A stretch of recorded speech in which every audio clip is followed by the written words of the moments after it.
Priču o novopazarskim dervišima, o sufijama i sufizmu počinjemo na najmonumentalnijem mjestu u Novom Pazaru. Upravo se nalazimo u turbetu Ahmeda Ali Gurbi Babe, koji je bio čuveni novopazarski derviš. Inače je pripadao dvama derviškim redovima ili tarikatima. Bio je Nakšibendija, a bio je ujedno i Bektašija. Mada je njegovo vjersko opredjeljenje više bilo okrenuto prema bektašijskom derviškom redu, što jasno govori i njegov kabur i njegov nišan. Što se tiče derviša, njih ukupno ima tarikata ili redova 12. Upravo smo pomenuli dva, čiji je poštivalac bio Ahmed Ali Gurbi Baba, naš novopazarac i ujedno najčuveniji novopazarski književnik koji je živeo i stvarao u 18. stoljeću. Šta je to sufizam? To je u stvari skup vjerskih uverenja i vjerskih postupaka koji se drže i procedura, naravno vjerskih, koji se drže derviši određenog tarikata i tim, tako reći, uvjerenjima i postupcima oni pokušavaju da nađu svoj put prema Allahu uzvišenom. Sufije su taj put tražile na dva načina, individualni i zajednički. Individualni putem individualnog čina, osamljivanja i zikrova i molitvi koji su činili, a naravno onaj zajednički kroz zajedničke molitve. Inače, sam ovaj kabur i ovaj mezar govori mnogo sam po sebi. Najprije imamo kabur. Šta je to kabur? To je drveni sanduk koji se nalazi iznad mezara, a kao što možemo vidjeti na drvenom sanduku ili kaburu obično se nalazi zeleni pokrivač sa određenim tekstovima dova, molitvi koje je za života upućivao.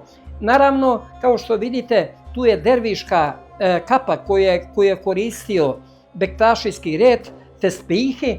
Naravno, u građevini, turbetu, obično se nalaze leuhe, vjerski natpisi, jer naravno kod muslimana su zabranjene prikazivanje slika i prikazivanje bilo kakvih likova i skulptura, a i sam nišan jasno nam pokazuje koje je njegovo vjersko opredjeljenje.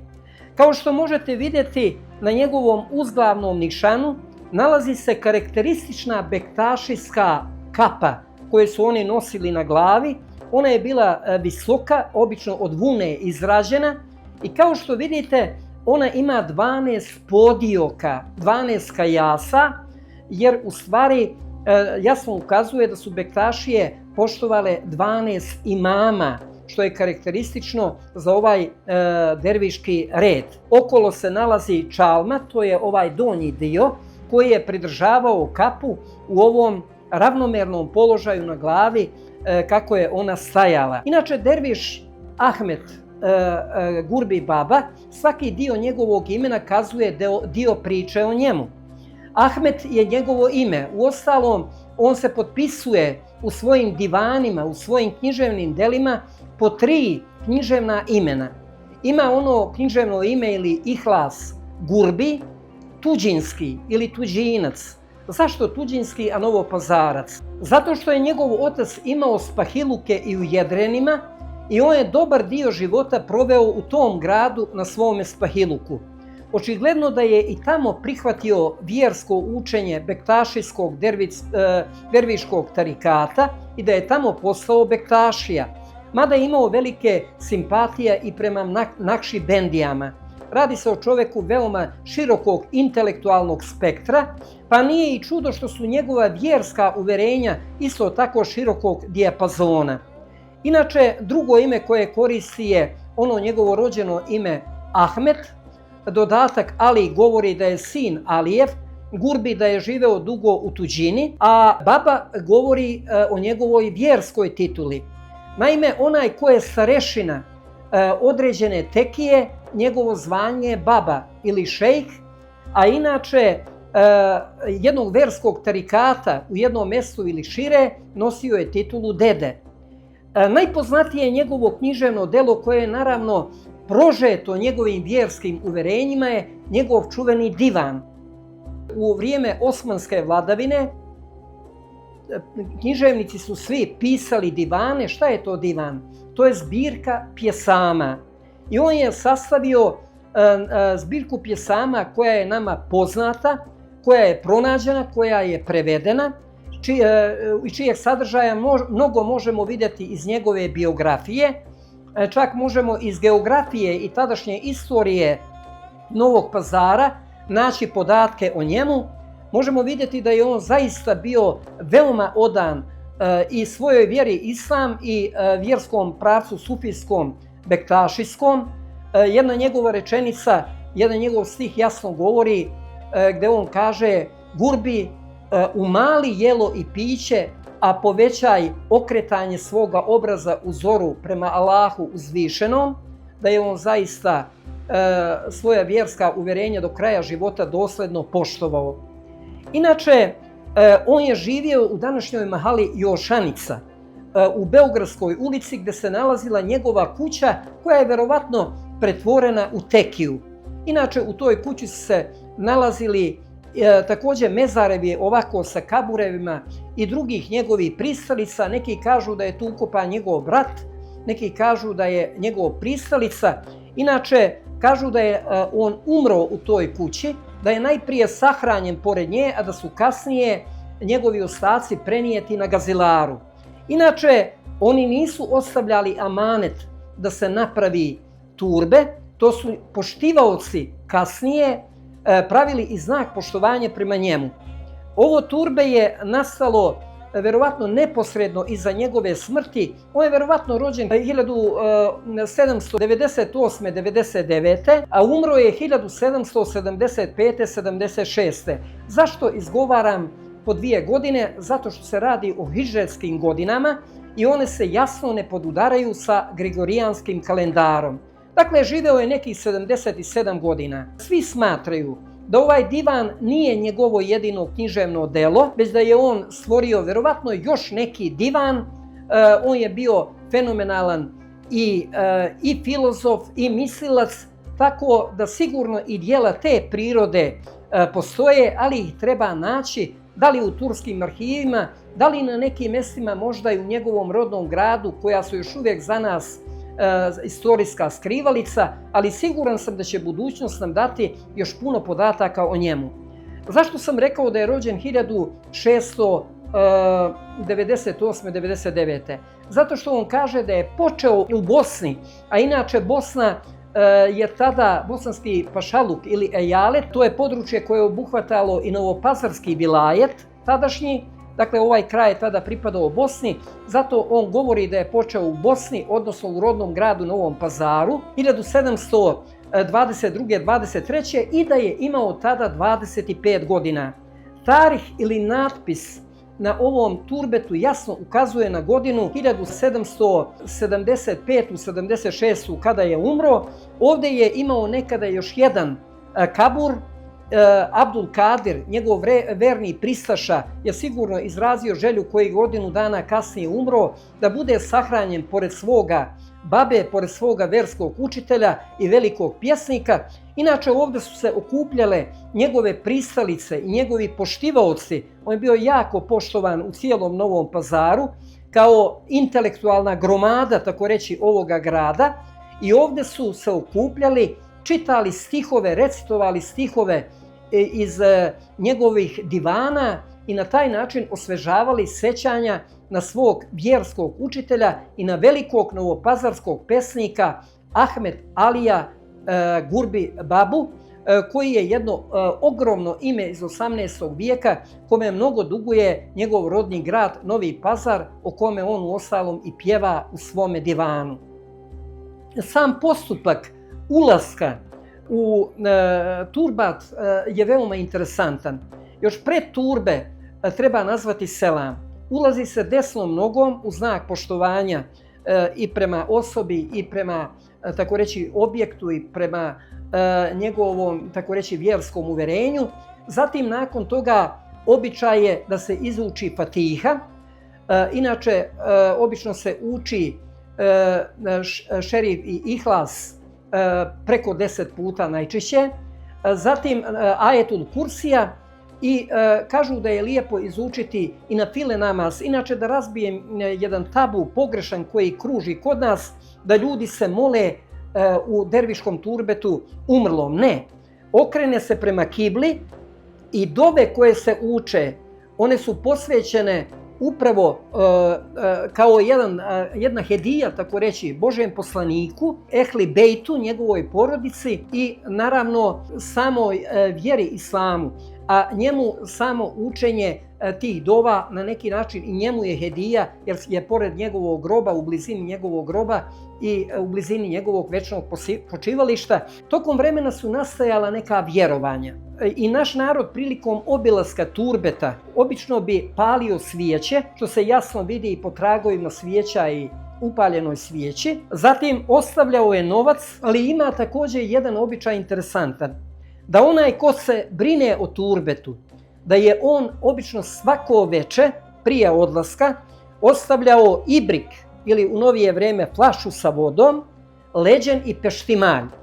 Jer se vjerovalo da je on, naravno to je već nešto što izlazi iz okvira tradicionalnog islama, ali ipak se vjerovalo od strane jednog kruga ljudi da on tokom noći može, ako reći, da ustane iz svoga mezara, da obavi namaz i kao dokaz obično se izutra pokazivao mokri peštimalj, prazna flaša ili ibrik i lavor u kome se nalazila voda koja se prethodno nije nalazila u njemu. Naravno, ova priča je diskutabilna, ja ne tvrdim da je zaista bilo tako, ali ovo je jedna legenda, jedna priča koja je kružila među građanima, pogotovo među onima koji su pripadali derviškim redovima i koji su imali, naravno, specifična vjerska uverenja.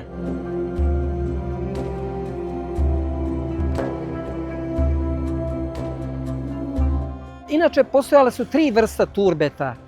Zatvorena kupolna turbat, otvorena kupolna turbat i postojala su ova turbat ovakvog oblika koji podsjeća na džamije i na mehdžide.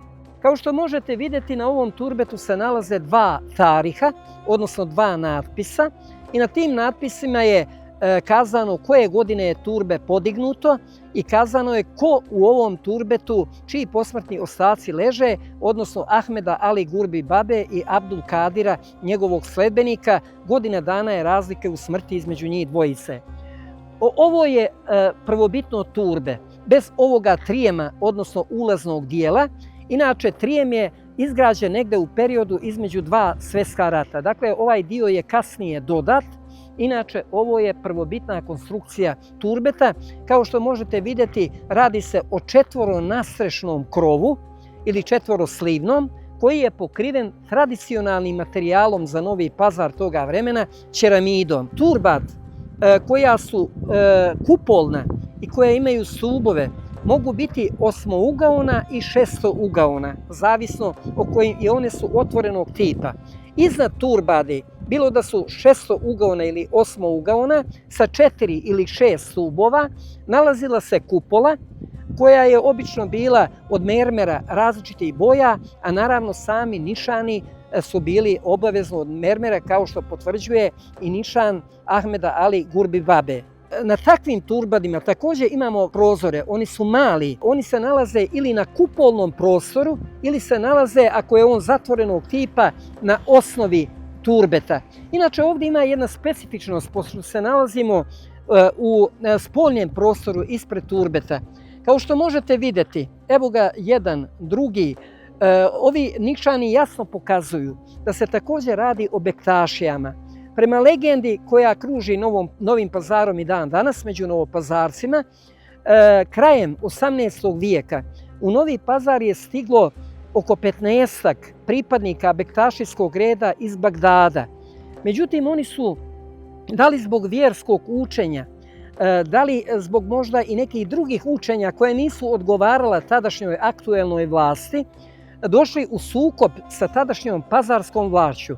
Na njihovim nišanima stoje njihova imena, ali vrlo interesantno, godina je ista, 1782. godine. Kako da 15-ak ljudi svi budu sa istom godinom smrti? Jer je očigledno da se lokalna vlast obračunala sa njima, odnosno da su pogubljeni verovatno se radilo u većini slučajeva o mlađim ljudima, rodom iz Bagdada, i da godina smrti je zato ista svim ovim ljudima. Pogodnije mjesto verovatno za njihovu sahranu nisu mogli naći, jer kao što možete primetiti, njihov nišan jasno ukazuje da se također radi o bektašijama, o karakterističnoj bektašijskoj kapi sa 12 kajasa, odnosno sa 12 podioka. Upravo se nalazimo pred ostacima turbeta koje je bilo očigledno značajnih razmera, najpoznatijeg Ferhatagića, porodice koja je vladala novopazarskim krajem i većim dijelom Sandžaka od početka 18. vijeka do aprila 1838. godine. Ovo je zadnji član porodice, ali on je među onima koji su duže vladali.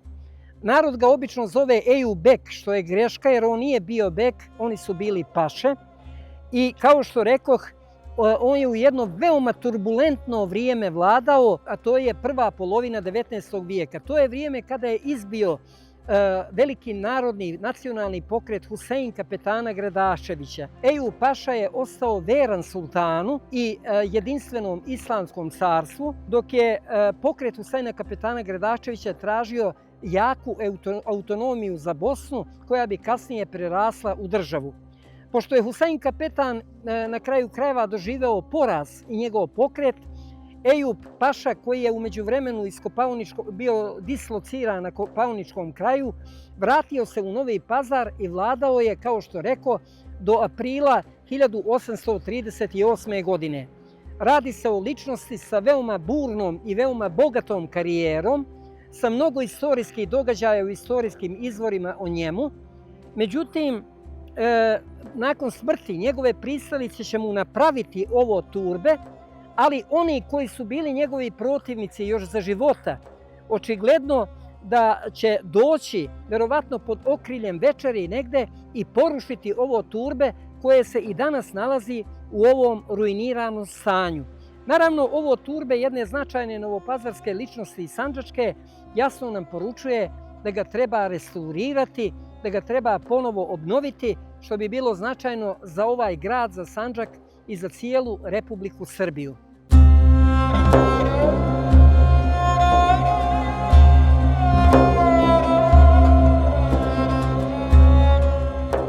Upravo se nalazimo na mjestu gdje je do prije 10 godina se nalazila tekija, inače prvobitno kuća u kojoj je živeo Ahmet Ali Gurbi Baba, i ovdje se nalazilo iza nas turbe u kojem je prema legendi sahranjen bio njegov brat, neki tvrde da se zvao Derviš Halid. Prema legendi, Derviš Ahmet Gurbi Baba je prvobitno bio sahranjen ovdje, a kasnije su njegovi ostaci od strane njegovih poštivalaca prenijeti na Gazilaru, gdje su mu nakon toga i napravili turbe koje smo danas također posjetili i o kojem smo govorili.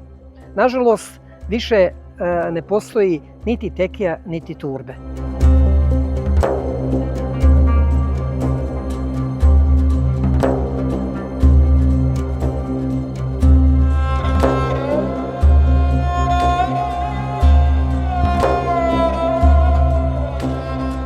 Upravo se nalazimo u drugom poznatom novopazarskom turbetu, u kojem su sahranjena dvojica velikih prijatelja, neki kažu i da su bili braća, Smail Baba i Hasan Baba.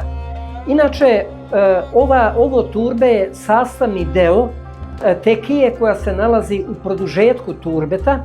Inače, tekija je bila rifajska i izgrađena je 1839. godine. Zadnji put se ova tekija pominje 1939. godine, znači do tog perioda neke aktivnosti verske su se sigurno odvijale, ili bar okupljanje pristalica rifajskog reda. Međutim, ovdje su se okupljali, pošto je ona postala centralna tekija, okupljali su se i pripadnici drugih derviških redova.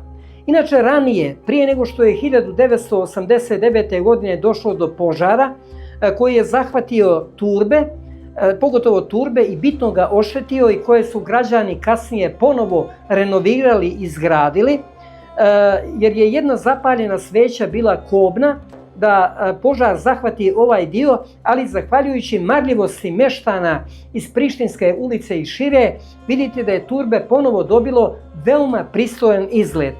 Naravno, uobičajeno za Turbat je da se nalaze dva kabura, odnosno dva drvena sanduka. Oni se nalaze iznad mezareva Hasan Babe i Smail Babe. Kao što rekoh, u pitanju su pripadnici rifaijskog derviškog reda, koji ima svoje posebne karakteristike i posebne rituale. Inače, nekada ste i u samoj tekiji i ovdje mogli da vidite razne rifaijske rekvizite koji su oni koristili u svom verskom sufijskom obredu, a dio njih, najveći dio njih je ipak očuvan i nalazi se u muzeju Ras u Novom Pazaru, tako da ga i posjetioci i građani Novog Pazara te rekvizite mogu uvijek pri posjeti muzeju vidjeti i pažljivo razgledati.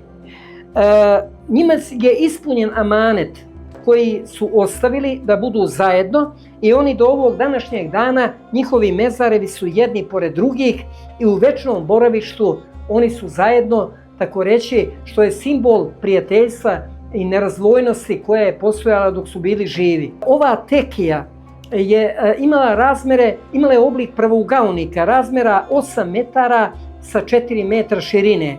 Inače, tekije imaju uobičajene 4 prostorije. Jedna je prostorija bila za obrede, za molitve, zatim je bila prostorija za žene, u kojoj su također i one imale svoje aktivnosti.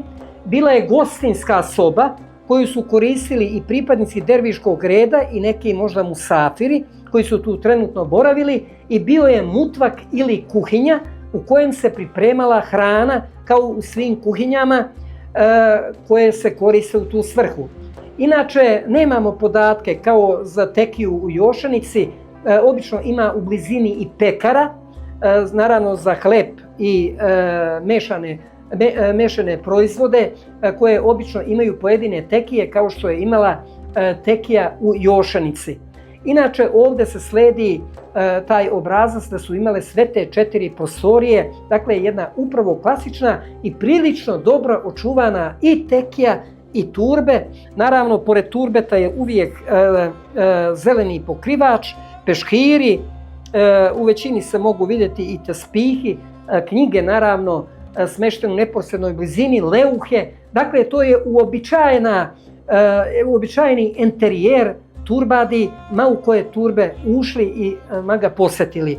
Naravno, ovo je jedna velika istorijska znamenitost Novog Pazara.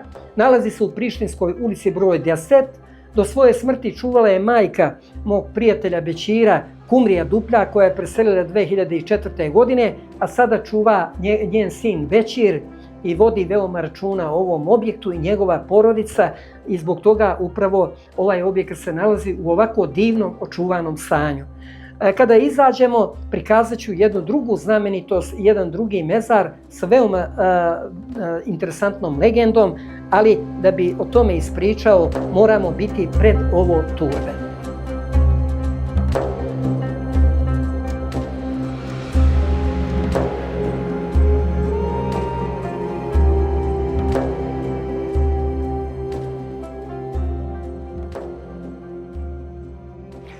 Kao što ste mogli vidjeti, pri ulasku ušao sam desnom nogom i nazvao selam, a pri izlasku jednostavno iz znak poštovanja prema Smail Babi i Hasan Babi ulazimo okrenuti licem prema njima, a leđima prema izlazu lijevom nogom.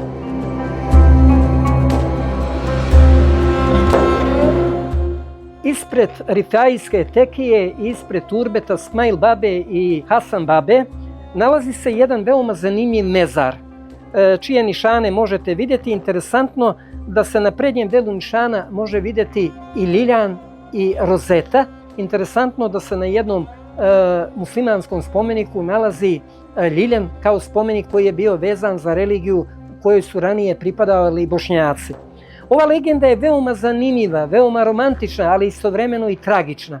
Naime, lijepa devojka Fatima, koja je stanovala u predelu današnje ulice Prištinske, koja se nekada nazivala Tekijska ulica, bila je od njenih roditelja i od njene braće data za momka kojeg ona nije voljela. Međutim, pošto je Fatima shvatila veoma tragično takvu udaju, tako reći silom van njene volje, ona je odlučila na dan kada treba da je povedu svatovi da pobegne od kuće.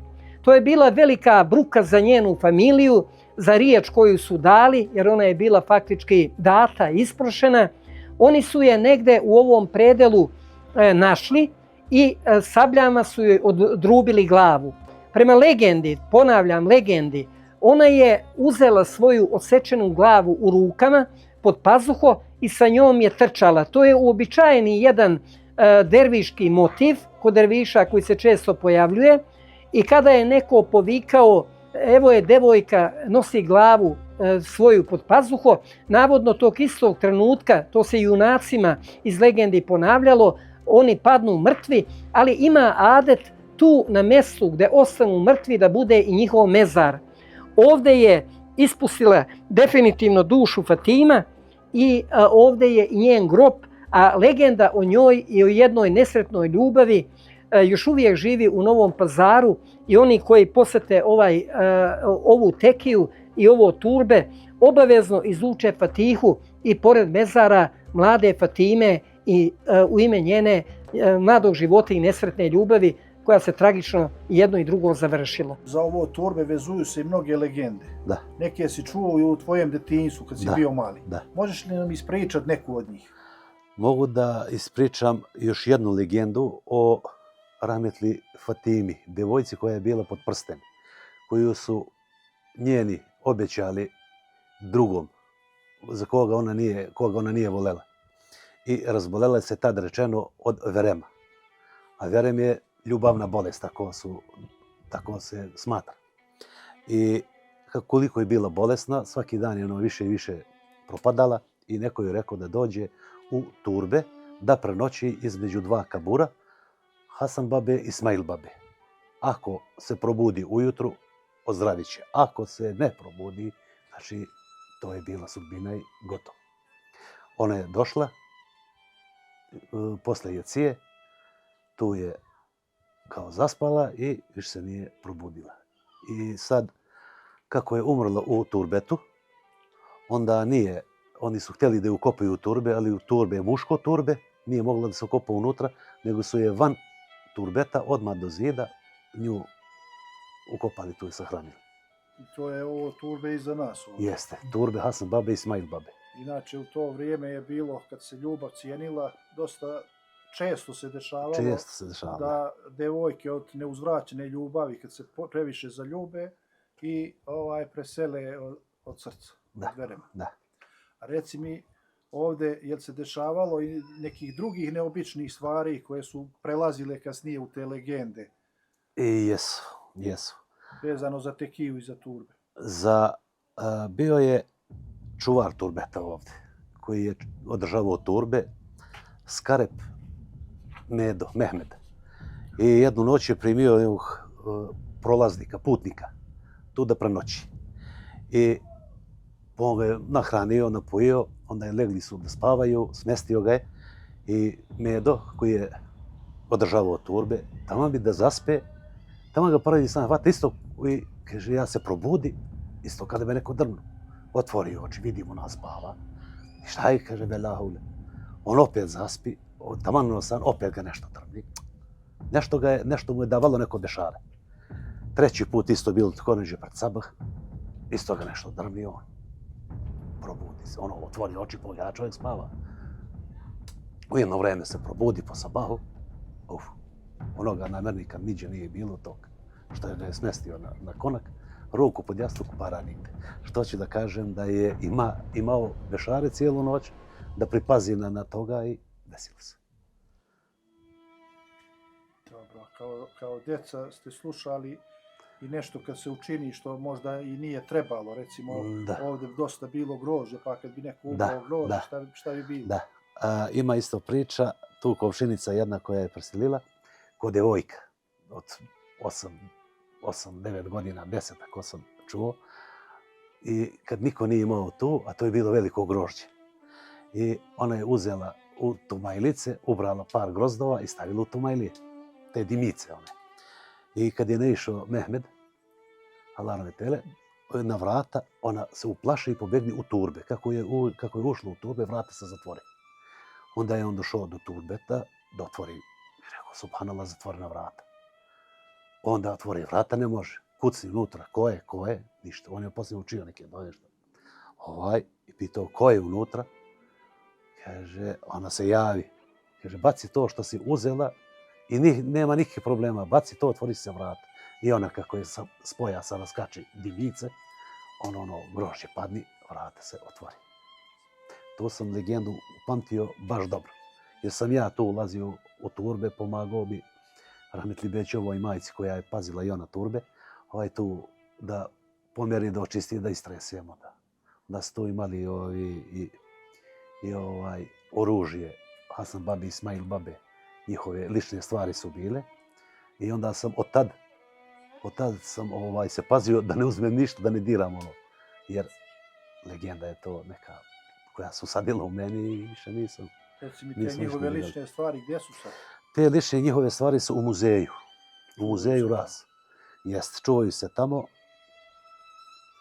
Mislim da bi trebalo da se nešto, da neki zahtev se podnese ako može da se vrati ovdje, jer da bude ovo turbe na turističkoj mapi Srbije. Jer 85. godine, 83. 4. 5. 6. do 88. godine ovdje su dolazile organizovane ekipe iz Nemačke, Japana, Kinezi, iz cijele Evrope, ali i svijeta su dolazili ovdje u kolonama da pogledaju ovo turbe. Suade i Bećiri, hvala vam što ste nam pomogli da napravimo ovu priču o ovom turbetu. Hvala i vama na posjeti. Hvala vam na ovoj lijepoj priči i ovim legendama.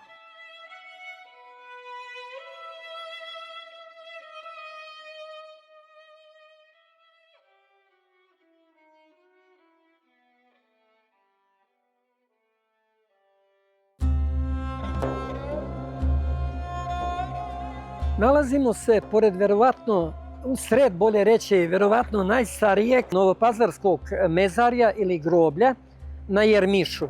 Groblje ima trouglas oblik i u njemu se nalazi nešto više od 20-ak nišana, odnosno nadgrobnih spomenika. Za ovo groblje je vezano nekoliko legendi. Jedna legenda govori da neposredno nakon Kosovskog boja da je grupa od 40 vojnika sa Kosovskog polja došla ovdje u Novi Pazar i da je oko 20 vojnika umrlo i da su ovdje sahranjeni.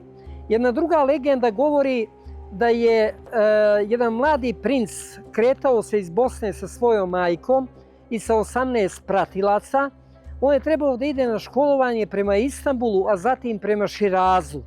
Međutim, pošto su stigli kasno uveče, mada su bili blizu Novopazarske tvrđave, ovdje su i napali razbojnici pod okriljem noći, kada niko od vojnika iz tvrđave nije mogao da vidi ovaj napad.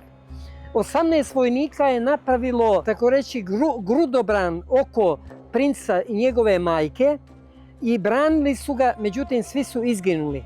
Na kraju je i mladi princ i njegova majka pokušala da pruži otpor, međutim i oni su poginuli. Tako da se upravo okolo nalazi 18 grobova branilaca, dok se u sredini nalaze 2 groba princa i njegove majke. Inače, ovdje je nekada bilo turbe iznad groba princa i njegove majke, a također se govori da je iznad najstarijeg groba koji se nalazi u Novom Pazaru, to je grob koji se nalazi na, tako reći, kraju groblja iz 1504. godine, da je također se i tu nalazilo turbe i da su pored jednog i pored drugog turbeta paljene svijeće, učene dove, bili su predmet poštovanja stanovnika Novog Pazara, a i šire okoline. Cijelo ovo groblje je jedan muzej pod otvorenim nebom i posjetiti Novi Pazar, a ne posjetiti ovo mezarje, zaista je jedan krupan nedostatak onoga koji boravi u Novom Pazaru. Ponavljam još jednom, mezar koji se nalazi na vrhu groblja je iz 1504. Pripadao je nekom veoma učenom i cijenjenom čoveku i najstariji je nišan i mezar sačuvan u Novom Pazaru iz 1504. godine.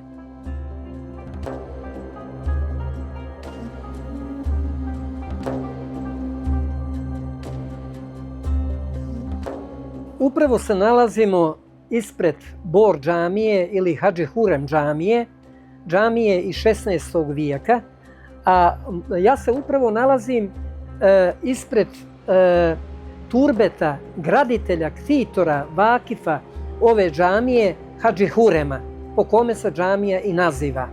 Inače, prema tarihu koji se nalazi na džamiji, jedan od rijetkih očuvanih tariha na novopazarskim džamijama, džamija je izgrađena 1561. godine. Dakle, ovo je građevina iz druge polovine 16. vijeka. Njegovo turbe se nalazi do same džamije. Nekada se turbetu prilazilo sa puta, međutim sada je taj prilaz zatvoren. Bile su toplije, bio je otvoren prozor kroz koji je mogao da se vidi mezar i kabur graditelja džamije Hadži Hurema. Interesantno da se nalazimo na jednoj zanimljivoj poziciji, jer ispred nas se nalazi jedan stari mezar i stari nišani sa ovim uskim vratom, što jasno govori da je u pitanju nišan iz 16. vijeka, dakle vrlo stari nišan. Neki kažu da je ovo mezar Hafiza Ahmeda, koji je napravio hamam u Novopazarskoj banji, koja je i danas aktivna i jedna od rijetkih javnih kupatila, odnosno hamama, koji su aktivni nakon više od 400 godina. Prema Hadži Huremovom kaburu i njegovom mezaru, odnosno njegovom turbetu u unutrašnjoj strani, može se ući sa ove strane, a može se ući i iz same džamije. Dugo vremena u čast Hadži Hurema sa sabah namaza su učeni sabahski zikrovi i danas se čuva 40 kamenja koje je umjesto tespiha korišteno prilikom zikrenja. Inače, u pitanju je jedno jako dobro očuvano turbe, kao i mezar koji dakle potiče iz druge polovine 16. vijeka i koji je javno svjedočanstvo ko je napravio ovu džamiju, odnosno očuvan je grob graditelja ili vakifa, kako je danas narod naziva Bor džamija, a kako se zove po graditelju Hadži Hurem džamija. Inače, isti graditelj je napravio džamiju i u Skoplju, koja još uvijek postoji i koja je još uvijek aktivna.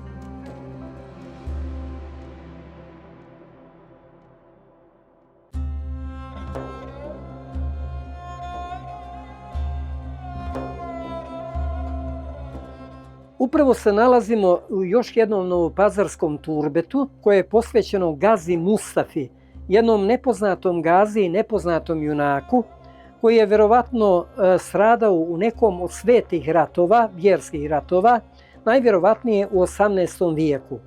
Ovdje su postojali nekada i rekviziti, sablje, topuzi, koji govore jasno da se radi o ratniku, da se radi o gazi. On je prema legendi poginuo u jednom od tih svetih ratova u odbrani Osmanskog carstva, u odbrani Islama i prema legendi svoju glavu, što je veoma čest motiv vezan za gazije i vezan za turbeta, on je uzeo u rukama i nosio je i navodno kada je stigao upravo do ovoga mjesta, neko je uzviknuo eno čovjeka koji nosi svoju glavu, onda je on pao na tom mjestu, jer prema legendama obično oni i padnu nakon takve izgovorene rečenice i prema običajima toga vakta i zemana, taj bi čovjek bio i sahranjen na tome mjestu gdje bi se to dogodilo. U pitanju je jedna ličnost dosta mistična, dosta zagonetna, nemamo istorijske podatke o njemu, ali ipak